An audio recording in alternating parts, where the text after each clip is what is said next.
Temos em mãos um dos textos mais antigos, influentes e fascinantes de toda a história da humanidade, o livro de Gênesis. Quase sempre, essa obra é vista apenas e exclusivamente pelas lentes da teologia, não é mesmo? Mas a verdade é que ela carrega em suas páginas uma base formidável para o nosso desenvolvimento humano integral.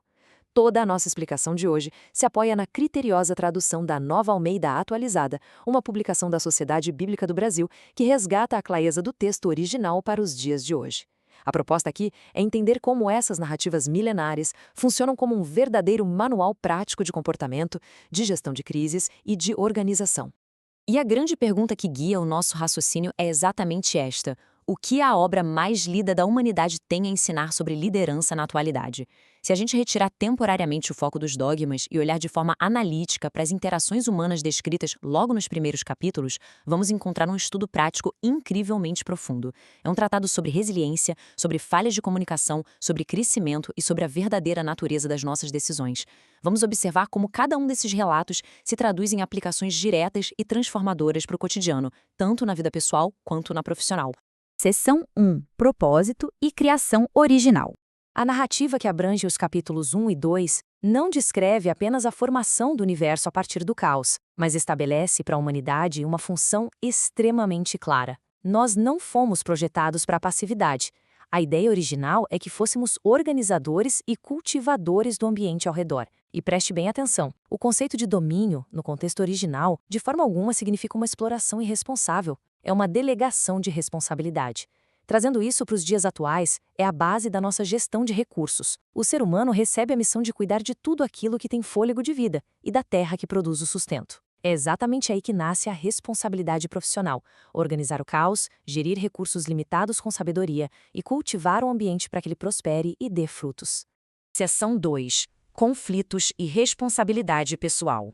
Nos capítulos 3 e 4, a estrutura ideal do Éden encontra a quebra de regras. A narrativa muda o foco daquela harmonia perfeita para as duras consequências das escolhas equivocadas. E isso ilustra de forma brilhante a mudança comportamental que sempre ocorre quando limites são rompidos. No ambiente original, havia abundância e muita clareza de limites. Com a quebra desse limite, a consequência direta é o trabalho árduo, aquele sustento que precisa ser adquirido com o suor do rosto. O ponto crucial para nós hoje é observar a reação das pessoas diante do fracasso. A narrativa mostra os personagens transferindo a culpa, um apontando o dedo para o outro, em vez de assumirem o erro. A grande lição prática que fica é a importância vital de assumirmos a responsabilidade pessoal pelas nossas próprias falhas, abandonando de vez aquela velha cultura de dar desculpas quando algo dá errado. Logo na sequência, o texto nos apresenta o famoso e trágico conflito entre Caim e Abel. Essa é uma história que espelha perfeitamente os perigos da inveja nos nossos ambientes de trabalho e a total incapacidade de gerenciar a própria frustração. Quando o esforço de uma pessoa é reconhecido e o da outra não, a falta de inteligência emocional quase sempre leva ao pior dos cenários. O ensinamento vital aqui é a necessidade crítica de sabermos lidar com os sentimentos de rejeição. É preciso desenvolver a habilidade de resolver conflitos de uma forma madura e objetiva antes que a frustração e a raiva destruam relações importantes. Seção 3. Gestão de crises e recomeços. Avançando um pouco, entre os capítulos 6 e 11, nós encontramos estudos primorosos sobre crises severas. Após o cenário de destruição total, que foi o dilúvio, o texto introduz um conceito poderosíssimo, a aliança. Deus estabelece um pacto com Noé. Traduzindo isso para o mundo corporativo e para as nossas relações pessoais de hoje, uma aliança representa um contrato muito claro, com termos bem definidos e um comprometimento mútuo incontestável. É o exemplo definitivo de gestão de crises. Quando tudo desmorona e vira pó, um recomeço seguro só se torna possível mediante acordos transparentes e firmes, garantindo que todas as partes envolvidas saibam exatamente quais são as novas regras do jogo. Por outro lado, logo em seguida, o projeto da Torre de Babel nos mostra exatamente o que acontece quando a colaboração é movida pela arrogância pura. Um grupo unificado decide construir uma torre colossal que alcance os céus simplesmente para tornar o próprio nome célebre. E olha que interessante, o fracasso desse projeto não acontece por falta de recursos técnicos. Não faltaram tijolos ou betume. O projeto ruiu pela total e completa quebra de comunicação.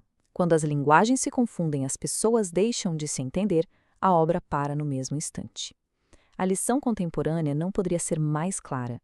Em grandes projetos colaborativos, a falha de alinhamento e a comunicação deficiente são absolutamente fatais, por melhores que sejam as ferramentas ou os orçamentos disponíveis. Seção 4. Visão de longo prazo. Ao observarmos as narrativas dos patriarcas Abraão, Isaque e Jacó dentro de uma linha do tempo cronológico, notamos o valor inestimável do planejamento. A sucessão demonstra que uma missão central, ou uma grande promessa, precisa ser sustentada ao longo das eras. Uma visão realmente forte tem que sobreviver a uma única geração. Abraão recebe a promessa, Isaque dá a continuidade necessária e Jacó persiste com muita garra para consolidar tudo isso. Em qualquer organização, ou mesmo no nosso plano de vida pessoal, nós precisamos cultivar uma visão que ultrapasse o imediatismo, construindo legados sólidos que beneficiem as gerações seguintes. E, sinceramente, nada exemplifica melhor o perigo do imediatismo do que este contraste aqui. Esau, no momento de fraqueza, negocia o seu valioso direito de primogenitura por um simples prato de lentilhas. Por quê? Simplesmente porque estava com fome naquele exato instante. Jacó, de forma bastante astuta, capitaliza em cima dessa impulsividade. É uma poderosa aula prática sobre negociação e tomada de decisão. Nós frequentemente caímos nessa armadilha moderna de sacrificar o sucesso a longo prazo em troca de recompensas instantâneas. A impaciência e a busca por gratificação imediata custam muito caro. Seção 5. Resiliência e liderança prática. Agora chegamos ao capítulo 39, que traz uma verdadeira aula magna sobre administração, resiliência e integridade perante as piores adversidades. A trajetória de José é de impressionar qualquer um. Ele é vendido como escravo pelos próprios irmãos, levado à força para um país estrangeiro e inserido na casa de um oficial egípcio chamado Potifar. E o que ele faz? Em vez de se entregar ao vitimismo ou à amargura, José demonstra na prática que a competência, aliada a uma ética inabalável, gera resultados expressivos em qualquer ambiente, por mais hostil e desfavorável que ele seja. Ele supera traições sucessivas, mantendo sempre uma postura administrativa implacável.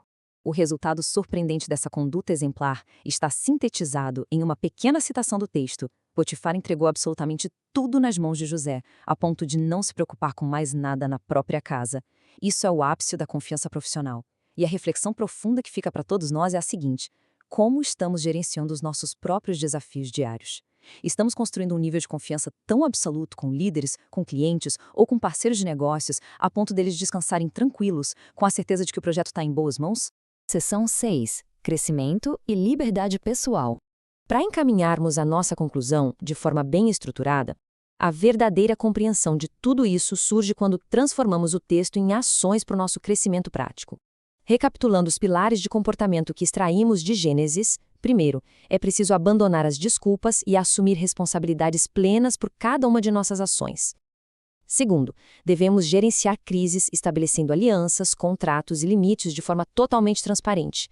Terceiro, ter um cuidado extremo com a gratificação imediata, que sabota silenciosamente os nossos planos de longo prazo. E, finalmente, precisamos liderar sempre com embasamento em uma competência sólida e em uma integridade que não se negocia, construindo uma confiança inquebrável, exatamente como fez José. O livro de Gênesis, portanto, se revela como um instrumento genuíno e atemporal de desenvolvimento humano integral. Todo o roteiro, a análise aprofundada e a estrutura desta apresentação foram desenvolvidos com muita dedicação pelo canal do YouTube Terceiro Cérebro. O nosso canal foi idealizado e criado especialmente para o público que busca incessantemente por conhecimento de qualidade, pelo crescimento constante e, acima de tudo, pela liberdade pessoal por meio da educação e da compreensão bem estruturada.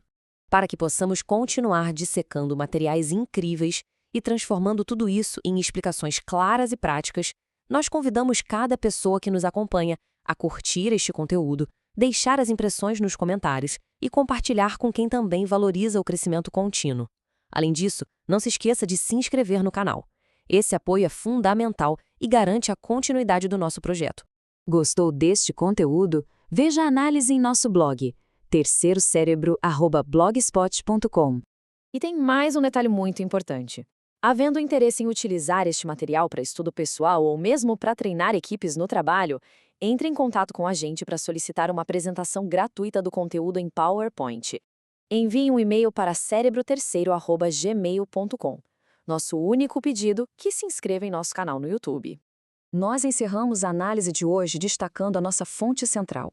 Os princípios e os textos abordados foram extraídos da Bíblia Sagrada, edição revista e atualizada no Brasil, terceira edição, na versão Nova Almeida atualizada.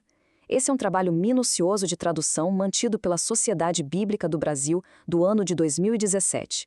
Estudem, reflitam e apliquem cada um desses conceitos na prática. E fica aqui a nossa reflexão final e provocativa. Qual destas lições milenares servirá como a base mais sólida para o próximo grande projeto da vida? Até a nossa próxima jornada de aprendizado.